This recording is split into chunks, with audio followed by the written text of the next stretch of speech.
আসসালামু আলাইকুম ওরহমতুল্লাহি অবরাকাতু। সম্মানিত উপস্থিতবৃন্দ সবাই কেমন আছেন? তো আজকে শিরোনাম দেখে অবশ্যই বুঝতে পারছেন যে আজকে পিতামাতার উপর একটা কথাবার্তা বলবো।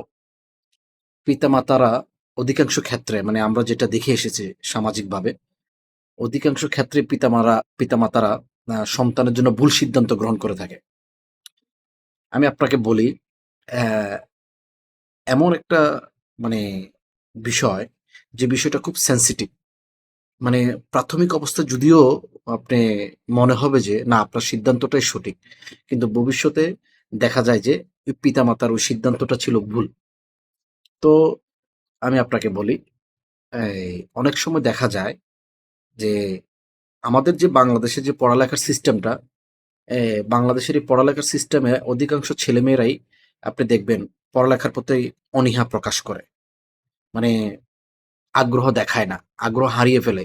কারণ এ ধরনের পড়ালেখা আসলে স্বাভাবিক ক্ষেত্রে আমরাও করতে চাই নাই। কিন্তু আমাদের ২০ টা বছর আমরা অপচয় করেছি এই ধরনের পড়ালেখায়। আমরা আ অনেক সময় লক্ষ্য করি যে একটা ছেলে অ্যা মানে একটা বিষয়ে সে পারদর্শী অথবা সে আগ্রহী। কেউ যদি ছোটবেলা থেকেই আপনি যদি দেখেন, সে যদি কৃষি ক্ষেতে মানে অর্থাৎ কৃষিক্ষেত্রে বা জমি-জামা, অ ফসল ইত্যাদি এগুলোতে যদি সে আগ্রহী হয়ে ওঠে, তাহলে তাকে ওই বিষয় সম্পর্কে তাকে পারদর্শী করে তুলতে হবে। ওই বিষয় সম্পর্কে তাকে জ্ঞান দিতে হবে। ওই বিষয় সম্পর্কে যত জ্ঞান অর্জন করা যায়, সেগুলোর উপকরণ সবগুলো বিষয় তাকে আপনার ব্যবস্থাপনা করে দিতে হবে। কারণ ওটাতে আপনার সে ব্যবসায়িকভাবে মনের দিক থেকে সে আনন্দ পাবে। আমরা এরকম অনেক ঘটনা আ দেখতে পাই। যেমন আমার দেখায় আমার কিছু আম পাড়া-প্রতিবেশী, আমার কাজিন, আমরা দেখেছি ছোটবেলা থেকে তারা কৃষিক্ষেত্রে, গবাদি পশুর ক্ষেত্রে, জমিজমার ক্ষেত্রে, তারপরে বিভিন্ন ফল-ফলাদির ক্ষেত্রে, অ্যাম অত্যন্ত আগ্রহী ছিল এবং এই কাজগুলো তারা দিন-রাত করত কোনো প্রকার ক্লান্তি ছাড়াই। কিন্তু পরবর্তীতে পিতামাতার সিদ্ধান্ত হলো কি? তাকে বিদেশ যেতে হবে। তাকে অমুক জায়গায় দিতে হবে। কিন্তু তারা বিদেশে যেয়ে সফল হয় নাই। বর্তমানে দেশে আছে, দেশে তারা ভালো করছে। এরকম আমরা অনেককে দেখেছি যে ঢাকা শহরে ইউনিভার্সিটিতে পড়াশোনা করানোর পরে আমরা দেখছি যে সে ছোটবেলায় যেটা পছন্দ করত, যেমন এখন গবাদি পশু লালন-পালন করে।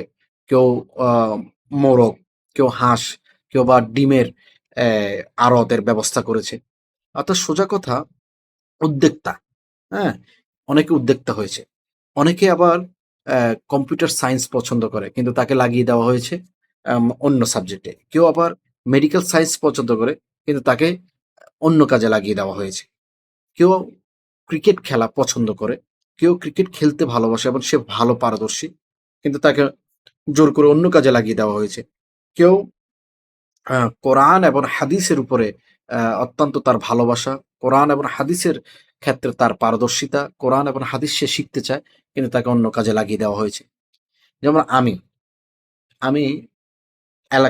আমাদের এলাকার ভিতরে সবচেয়ে গতিসম্পন্ন বোলার ছিলাম। মানে এত স্পিড মানে আমার বলে ছিল, অ্যা উম আম্পায়ার মিনিমাম ক্রিজ যত বড় হতো, ঠিক তত দূরে আমার বল ধরার জন্য ওইখানে দাঁড়াতো। তো কিন্তু আমাকে সাপোর্ট দেওয়া হয় নাই। আমাকে সাপোর্ট দেওয়া হয় নাই। পরবর্তীতে যখন আ সাপোর্ট বলতে আসলে আমরা এমন একটা এলাকায় ছিলাম যেখান থেকে অনেক ভালো, ভালো প্লেয়াররাও কি মানে জাতীয় পর্যায়ে আসতে পারে নাই। রাইট? তো তারপরে আ এরপর হলো কি, এই পেশা যখন একেবারে মন উঠে গেল, ক্রিকেট খেলা থেকে যখন মন উঠে গেল, তখন আমাদের বক্তৃতাতে, লেকচারে আমাদের মনোনিবেশ হলো। আমরা মানুষের সামনে লক্ষ, লক্ষ মানুষের সামনে কথাবার্তা বলতে পারতাম। যেকোনো একটা সাবজেক্ট প্রিপেয়ার করে এটার উপরে ঘন্টার পর ঘন্টা কথা বলতে পারতাম। এমনকি আমরা বলেছি। আমরা বিভিন্ন মসজিদে, বিভিন্ন মঞ্চে আমরা কথাবার্তা বলেছি। আমাদের কথাবার্তা শুনে করতালিতে মুখরিত হয়েছে প্রত্যেকটা ক্যাম্পাস। এরকম অনেক বক্তব্য আমরা দিয়েছি আমাদের অত্র এলাকায়। কিন্তু না, ফ্যামিলি প্রেশার, সোসাইটির প্রেশার, এম অ্যা ইকোনমিক্স এর প্রেশার, উম রিলেশনশিপের প্রেশার, সবকিছু মিলিয়ে আমার যে প্যাশন, আমার যে ইন্টারেস্ট, আমার যে ইগারনেস, আমার যে মানে যে একটা প্রশান্তির যে জায়গাটা, সেটা সম্পূর্ণ বিনষ্ট হয়ে গেছে। আমি এখন যে কাজটা করি, এই কাজের বিনিময়ে আমি টাকা পয়সা পাই, কিন্তু এই কাজে আমার 1% ও মনোযোগ নাই। আমি জোর করে প্রতিদিন আমি একেবারে নিজের উপরে মানে চাপিয়ে দিয়ে কাজ করি। কিন্তু আমার ইচ্ছা প্রতিদিন আপনাদেরকে বিভিন্ন গল্প শোনানো, বিভিন্ন স্টোরি বলা, বিভিন্ন মানে অর্থাৎ মোটিভেশনাল আ অর্থাৎ আগ্রহ তৈরি করার মতো আ কাহিনী খুঁজে বের করা এবং দৈনন্দিন জীবনের যত সমস্যা রয়েছে সেগুলোর সমাধান আপনাদেরকে বলে দেওয়া। নিজেও পালন করা এবং আপনাদেরকেও বলা যে আপনারাও পালন করুন। বিভিন্ন বিষয় নিয়ে কথা বলার ইচ্ছা। ইসলাম সম্পর্কে যত প্রশ্ন রয়েছে সেগুলোর উত্তর দেওয়ার ইচ্ছা। ইসলামী ব্যক্তিত্বরা কিভাবে ইসলামকে লালন পালন করেছে, সমাজে ছড়িয়ে দিয়েছে সেগুলো বলার ইচ্ছা। কোরআন একমাত্র ধর্মগ্রন্থ যেটা একেবারে প্রিজার্ভড রয়েছে কোনো প্রকার ভুল ত্রুটি ছাড়াই। যালিকাল কিতাবুল লা রাইবা ফিহি। এটা এমন একটি কিতাব যেখানে কোনো প্রকার ভুল, সন্দেহ, সংশয় নেই। এটা সম্পর্কে বলা। আ তারপর মানুষের ভিতরে সন্দেহের মানে অবসান ঘটানো। তারপর নাস্তিকদের প্রশ্নের জবাব দেওয়া। তারপরে একমাত্র ইসলামই ইন্নাদ-দীনা ইনদাল্লাহিল ইসলাম, একমাত্র ইসলামই পরিপূর্ণ ধর্ম এবং এটাই একমাত্র পথ, এটাই একমাত্র জীবন ব্যবস্থা। সেটা সম্পর্কে বলা আমার খুব ইচ্ছা। এবং ইসলামিক ইতিহাস সম্পর্কে পরিপূর্ণভাবে বিস্তারিত একেবারে সূচনা লগ্ন থেকে আজ অব্দি পর্যন্ত আপনাদেরকে বলা আমার ইচ্ছা। আর এটা আমি করবই।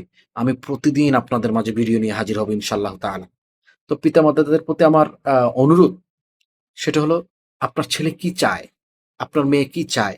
সেটা যদি অবৈধ কাজ না হয়, সেটা যদি অসামাজিক কাজ না হয়, সেটা যদি অনৈতিক কাজ না হয়, সেটা যদি অবৈধ কাজ না হয়, যদি হারাম কাজ না হয়, তাহলে আপনার ছেলেকে উৎসাহিত করুন। আপনার মেয়েকে উৎসাহিত করুন। হ্যাঁ? যেমন আপনার ছেলে-মেয়ে যদি সিঙ্গার হতে চায়, তাহলে আপনার ছেলে-মেয়ে ধ্বংস হয়ে যাবে চারিত্রিকভাবে, নৈতিকভাবে। সিঙ্গার হতে দিবেন না। আপনার ছেলে-মেয়ে যদি কোনো মানে অ্যাক্টর হতে চায় বা অ্যাক্ট্রেস হতে চায়, হতে দিবেন না কারণ ধ্বংস হয়ে যাবে। কিন্তু আপনার ছেলে-মেয়ে যদি একজন অ্যা মোবাইল ইঞ্জিনিয়ার হতে চায়, কম্পিউটার ইঞ্জিনিয়ার হতে চায়, রকেট সায়েন্টিস্ট হতে চায়, অটোমোবাইলস এর ইঞ্জিনিয়ার হতে চায়, আম আ এআই অ্যা টেকনিশিয়ান হতে চায়।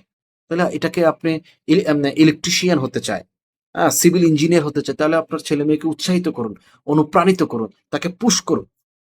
হ্যাঁ? সো আই হোপ ইনশাআল্লাহ তাআলা ইনশাআল্লাহ আমরা আ যে সামনের ভিডিওগুলো আসবে সেখানে প্রতিদিন একটা প্রশ্ন এবং একটা প্রশ্নের জবাব দেওয়া হবে ইনশাআল্লাহ তাআলা। ইনশাআল্লাহ তাআলা প্রতিদিন আমরা আপনাদেরকে নিজেও জানবো এবং আপনাদেরকেও জানাবো ইনশাআল্লাহ তাআলা। আমি যদি একটা প্রশ্নের উত্তর পরিপূর্ণভাবে বুঝতে পারি এমনকি এটা আমার বোধগম্যতা আসে তাহলে আমি আপনার সামনে সেটা উপস্থিত করব ইনশাআল্লাহ তাআলা। সবাই ভালো থাকবেন। আসসালামু আলাইকুম ওয়া রাহমাতুল্লাহি ওয়া বারাকাতুহু।